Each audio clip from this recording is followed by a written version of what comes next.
Hello and welcome to Sports Talk. My name is Jamie Kep and I'll be the host for today's show. Our guest is Brian Staffeldt.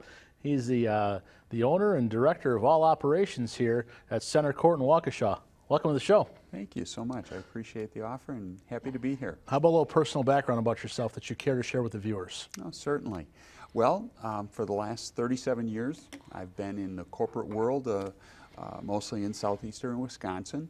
And I've spent time in manufacturing, insurance, healthcare, technology, and most recently in the financial wealth management industry in leadership roles, recently an IT vice president. And, but yet at the same time, for 35 years, I've been an assistant varsity basketball coach and have spent a lot of time in gyms. Probably not quite as much as you have, but I have a lot of yellow that. bus rides, though. Yes, definitely a lot of those. And we also have our own youth basketball program called Wisconsin Focus, where we sponsor 36 AAU teams from second grade all the way through seniors in high school. So that's kind of been my history, but most recently had an opportunity to purchase Center Court Sports Complex, and the timing was perfect. And my wife and I put that together and have purchased it. We closed December 31st, so we've been running the operation with our two sons, Dustin and Derek, since January 1st. Okay, so kind of spearheading off that, people wouldn't know what Center Court is. How would you explain it to them, those watching the show, and think, what in the heck is Center Court? Certainly. Well, it is a 51,000 square foot recreation facility. We've got a gymnasium that's about 45,000 square foot that has 5 basketball courts, 8 volleyball courts, 15 newly installed pickleball courts, all on top of a wood suspended floor, so it's always good for the knees, we like to think. We also have a courtside cafe with a full kitchen, and also have a 6,000 square foot banquet facility with a bar and dance floor and stage. And we also have a 4,000 square foot outdoor patio, or I should say deck, overlooking 9 sand volleyball courts. Holy moly. Yeah. It seems like every time there's every other word is a square footage or something. Like, how big something is, or Yeah. holy jeez. I think it's because all the steps I've put on since the first of the year. It's the way I think of it too, because I'm putting on about 40,000 steps every weekend. So I bet you are.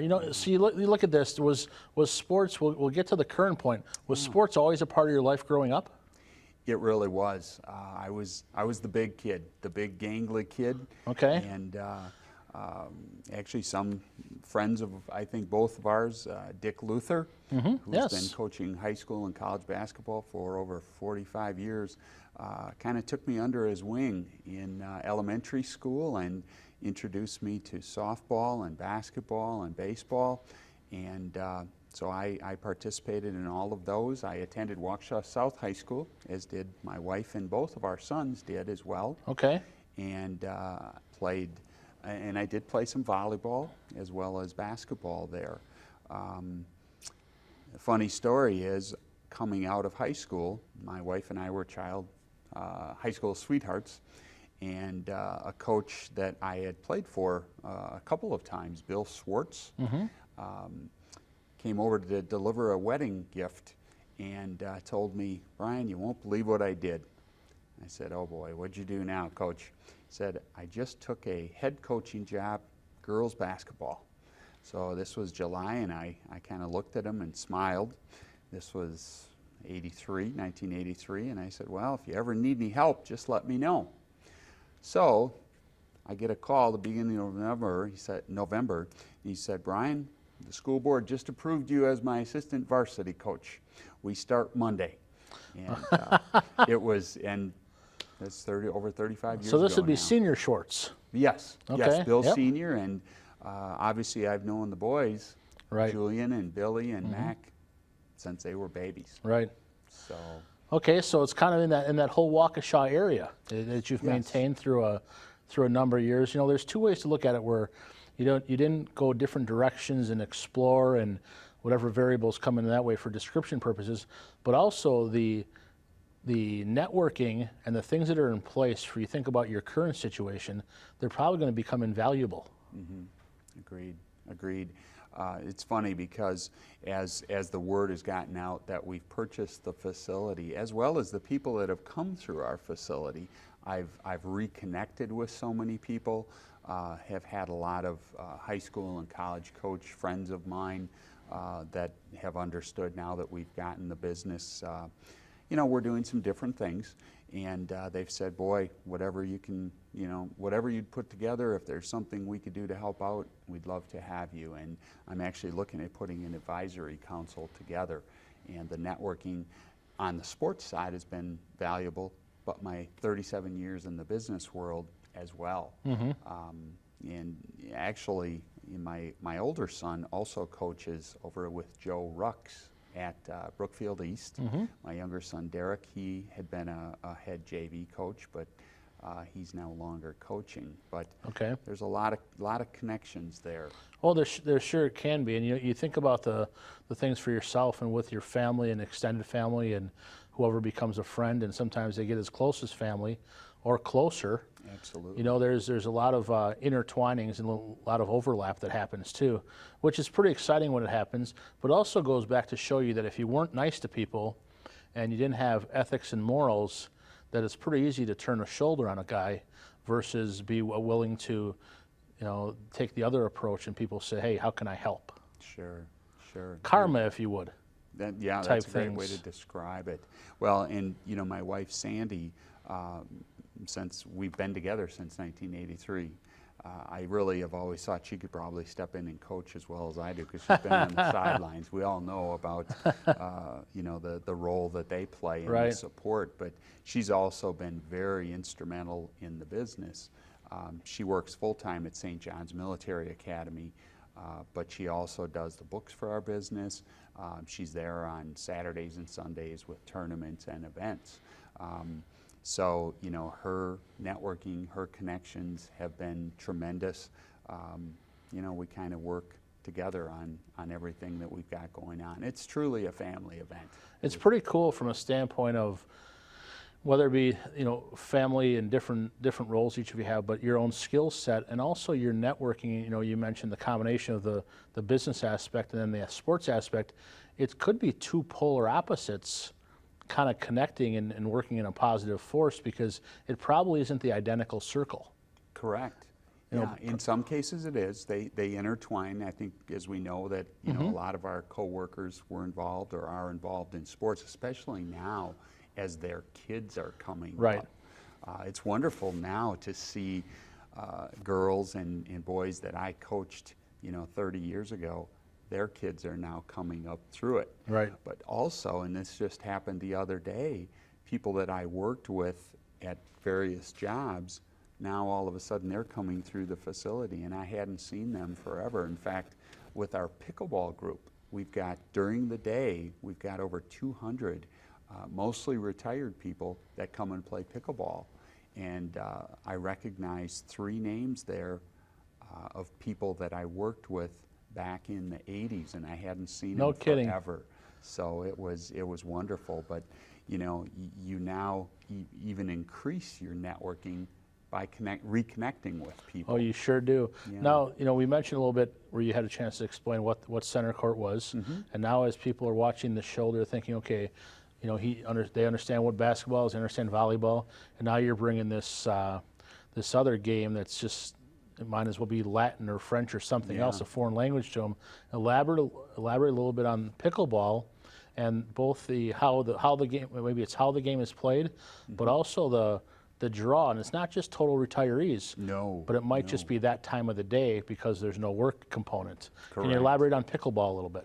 Yeah, and you know, I'll tell you, I kind of liken pickleball to playing table tennis standing on the table, only just a little bit bigger. The paddles are very similar. They're hard surface. The ball that's used is like a wiffle ball, only a little bit harder than we may be accustomed to. But when you listen and you hear the game being played, you can hear the way that, you know, I guess the way that a ping pong ball would hit, only a little bit louder and more often, because the people that play become they get to the net just like in tennis, and the volleys that take place without the ball hitting the floor and how quickly is just incredible. And it is not just the retirees. You're right. We actually have a group that comes in a little bit later in the day that is a little bit younger, a little bit more competitive, and it's just really taking off like crazy. And we're going to be hosting a Senior Olympics tournament here coming up in August, and it's really a great sport. I have not had the chance to actually play other than taking one lesson. Okay. And I had hoped to be able to do it, but honestly, I'm so busy in the business.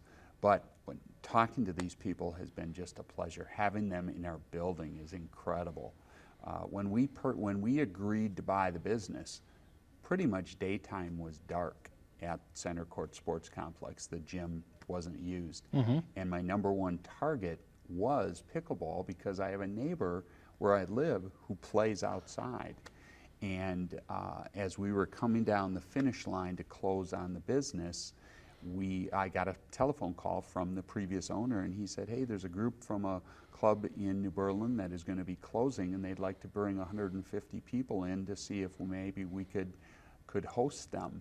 So I went over and I learned about it, and they wanted to come, and we were able to get 15 courts taped down and installed, and it's been growing ever since. So someone watching the show, they understand the hoops and the 84 feet and various levels of high school, college, and obviously volleyball as well. How would you describe the pickleball court in conjunction within the concept of a tennis court? That's a great way to look at it too, because many tennis courts are being converted to pickleball courts. You can actually put 2 pickleball courts side by side on either set of a tennis court. So on a tennis court, they are putting 4 courts. So it's a short net, about 3 feet high, and it's half the length of a tennis court. And then there's something in the front near the net. It's called an area that's called the kitchen. And you can't be in that area when you volley. That's good. I don't know how to cook either, so that's a good place for me to stay out of. I'm with you on that one. That's for sure. But I will tell you, running this business now, I'm learning a tremendous amount about, or a tremendous level of restaurant information, because we do have a full kitchen. We have grill, 2 fryers, oven, pizza maker, smoothies. Smoothies are our number one seller. Smoothies. Yes. Okay. Who would have thunk? I know. And I'll be honest with you, girls basketball and girls volleyball, they probably triple the amount sold any other time. They They love those. And so it's, we've had to learn the ordering process, all of the stocking, the cooking part of it, as well as we do have a full bar. We have a bar outside on the grill as well during nice weather. Okay. So those are all things that are new to me, even though I spent time on the corporate side of business, not that side. Right. Brian Staffeldt once again is our guest from Center Court, obviously embarking on a new business from what? You said December 31st. Yes. So this entire year, when the show airs for the first time, it'll probably be in the month, maybe July, maybe August. We'll see where that goes, 2019, where it comes through.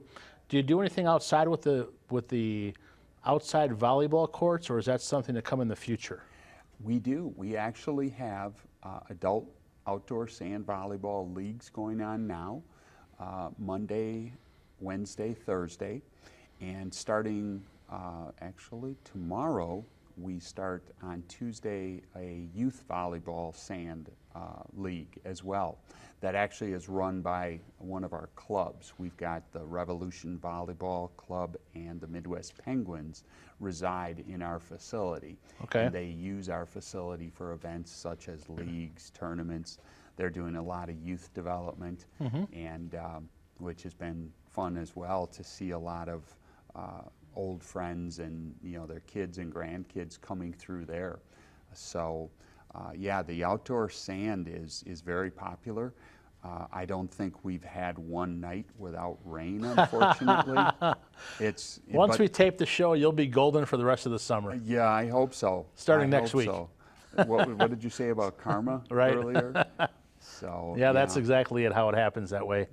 Yeah. You think about that from your standpoint, the involvement, talk a little bit about the family piece, not just each skill set, but also the enjoyment to interact, disagree, communicate, whatever the case may be, kids-wise, family-wise, that's some precious time. Sure. It really is precious, but you're also naming the other pieces of it. It is not total harmony. Right. Not even close. I have two sons that are, I think they get it from their mother. They're very independent thinkers. I'm going to blame it on Okay, her, of course. right. You're on the show. You got the green light for that. I do. Thank you. Thank you. But all four of us bring very different experiences to the table, and it's really our job to try to create that harmony and try to make it work. I will say that the one commonality is, though, that we believe that a place of work should be a place to also have fun. I always operated, I know all of them have. We have high school and college students that work for us. There's about 20 of them that we kind of rotate through different parts of the week and weekends. And, we really believe in everybody being on the same side of the rope and pulling it together. And while we do have disagreements between the leadership group, in the end, we all have the same common goals. And it's sometimes not easy, but we make it work. So let's talk about some of the challenges and some of the things you might be able to perhaps delegate. Sure. I guess if you'd start with both for volleyball and for basketball, the officials component. Yeah. How in the heck do you handle a weekend for either sport? From an officiating standpoint, well, Scheduling. yeah. I'll be honest with you, we do not get real involved in the scheduling. And I know you're very familiar with the challenges. Wow, with I'm that. about to get my notebook and say, let me take some notes here quick. Yes, I can give you a couple of names. So now, the officiating is one thing. Scheduling the events, that's another thing that we do with, scheduling basketball tournaments and things like that. We actually do not host volleyball tournaments, so we don't get involved with that. But for our leagues, we do. My son Derek, he coordinates those leagues. He does the scheduling of those. That's nowhere near as many games as a basketball tournament, though. From a basketball tournament and league perspective, we use a number of people that do the scheduling for us. Dennis Grazer is one of them, Bruce Peterson, and they reach out to other people. So they kind of have their network that they use for scheduling. Well, and I know both of those two gentlemen. That's good. You can kind of delegate that piece, because even when change happens the day of, you're probably worried about running your business. You're concerned with running your business, and not those intangibles that could put a damper on things when the toilet's plugged and you have to run. Versus putting a zebra shirt on and doing something that way. Although I think I did that probably in the last 2 weeks. I've thrown that shirt back on probably half a dozen times because someone had a schedule conflict. They misread the schedule. So we do, and my son Derek has done the same thing. We do have to be prepared to do that, which I hate to admit it, but I do enjoy it. I used to do youth leagues quite often. I just don't have the time for it now. but I do like jumping back in. But they do a great job. I mean, that doesn't, when you really look at the overall number of events, we don't have that many problems. Okay. You know. So someone hears that's watching the show, someone hears the owner of Center Court. Holy moly, big shot, big deal, glamorous. Without making it a complaining session, how do you enlighten somebody that's watching the show about the various many hats that go on a daily, nightly, hourly, or minutely basis? Sure. Well, I could tell you that when I bought the business, my wife and I bought the business, I had a full head of hair, but I wouldn't be honest. A little white lie fib there. Yeah, a little bit. But as we've chatted before, I've probably, cleaned 100 toilets and bathrooms since we bought the business. Kids and parents, sometimes they'll have some times when they get sick. We do that. I think one of the recent holidays I was in replacing a garbage disposal. So I think you used the word glamour, and that's not in my vocabulary. It's not in the description. It's not, nor did I anticipate it being so. Right. I think some people, they go into a business with the thought that, gosh, I'm just going to sit back and point fingers and everybody's going to do everything else.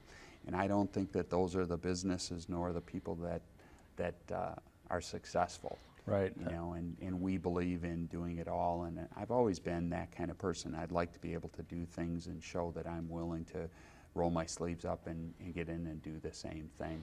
What are some of the challenging areas for you? Like if you don't, from a staffing standpoint, not officials or anything like that. I almost went umpires talking spring in my head. Yeah. Just from officials or anything like that. Just even staffing that you mentioned, high school, college kids. Is it hard to get kids to work? Do you have a good niche that way? Are you fortunate? Yeah. I think we're very fortunate. You talked earlier about our networking. I've got people continually popping into my office, emailing, sending resumes, mentioning, hey, I've got a son or a daughter that would like to do some things. We did have, some great people that came with the business. But we don't have a difficult time finding people. But, over the years, I've really enjoyed hiring athletes. But as we look at hiring athletes, we also need to be flexible with some of their schedules because, we're all believers, as we talked a little bit about, experiencing the high school athletics of maybe more than one sport. So we try to be as flexible as possible scheduling, and that's probably why we do have such a large pool of employees that we do. Okay. And I reach out to them and ask them their availability. I think my wife would say I probably make it a little bit more difficult by doing that rather than just establishing it. Right. But we try and work together because you're right. When you're working with young people, they have different ideas about priorities. And it seems to work for us right now. But every now and then something pops up. But for the most part, I think we've got it down pat, and we're trying to tweak as we go. We haven't been through a full year's cycle. Right. There's a lot of firsts right now. There are. As you embark on the first and you get to the halfway point of year one, what are the couple things, we're getting close to the end of the show? Yeah. What are a couple things that when you wake up in the morning, you don't just roll over and fall back asleep? It kind of gets you pumped up and excited to go in, whether that be a weekday, a weekend, or whatever it may be. Where's the juice coming from? Sure, and it's interesting you describe it as that way because that's exactly how I feel. The day-to-day grind, the business issues, the facilities issues. It's an older facility. We're continually doing things to upgrade. We've added paint. We've added a lot of new things. We're repairing. We're replacing and upgrading. Those are the day-to-day grinds. Ordering issues and supply delivery issues. The way I like to describe it is that once the athletes, the parents, the fans show up, everything goes away. the energy and enthusiasm is there. And I guess I've always found my own internal drive with the things that maybe aren't so, glamorous and are a little bit more of the grind. But there's always knowing, when everybody shows up in the gym, they're in a happy place. That's where everything starts. Well, there's a lot worse places to be in the gym, if we said for decades for both of us. Sure. What are some of the most odd things or unique things when you've had to put an apron on and cook? What did you make a disaster of, and what have you enjoyed the most or least when you've jumped in in the kitchen? Yeah, the disasters. How much time did you say we have left? And it's a good thing you're asking me instead of my wife. But the smoothie machine has kind of become a niche for me. Okay. They don't allow me to hit very complicated things, but okay. I've made a lot of tacos and pretzels and nachos and et cetera, et cetera. I kind of leave the grill, the fryers to those that do it much, much better than I do. But I do have to say, people really compliment us because they can have fresh food there. We make, subs. We're developing more and more healthy choices. As we come back into the volleyball season, we started there. We had a lot of requests for things that they didn't previously have. We didn't have a chance to put them in place. So we will be doing that. But I don't think you're looking at the person who's probably going to make them the best. I understand that. I have an apron at school and a chef's hat for when we, make lunch or make something for the staff Sure. on the first couple days. And my apron reads Big Daddy on it, and my chef hat reads Kiss the Cook. Or Kiss the Chef, whatever the case may be. Yeah. So that's obviously I don't really do much either. I just kind of walk around and talk. Sure. And maybe pick up a plate or get some food from a different bin that's already been cooked. Yeah. So I don't think they want me around that because, some people might, I would call it sweating. Some people might call it added flavoring. So it's a good thing I'm not near that grill either. I'm going to use that. I like that. We'll say automatic flavoring. Yeah. As we wrap the show up, are you excited about having done it? Are there any second thoughts? Are you full throttle, full speed ahead, or where are you? We are full throttle on top of full throttle ahead. We really do have a long list of things that we want to do. We can't get to them all. We'd like to. That's one of the hard things, isn't it? It is. Frustrating It is. things. And even not, it's not even just as a business owner, but sometimes in your own job, people that take ownership of their own positions feel that way. And my sons and my wife, they have a lot of ideas, and my son and I just met this morning on something that's pretty big. We just don't have quite the time and resources to get to it yet, but we will. So I guess we say in due time. We'll say in due Yes. time. Once again, our guest, Brian Staffeldt. He's the owner and operator of Center Court in Waukesha. This concludes another edition of Sports Talk. Until next time, keep talking sports. Brian, thanks for being here. thank you for having me. Appreciate it.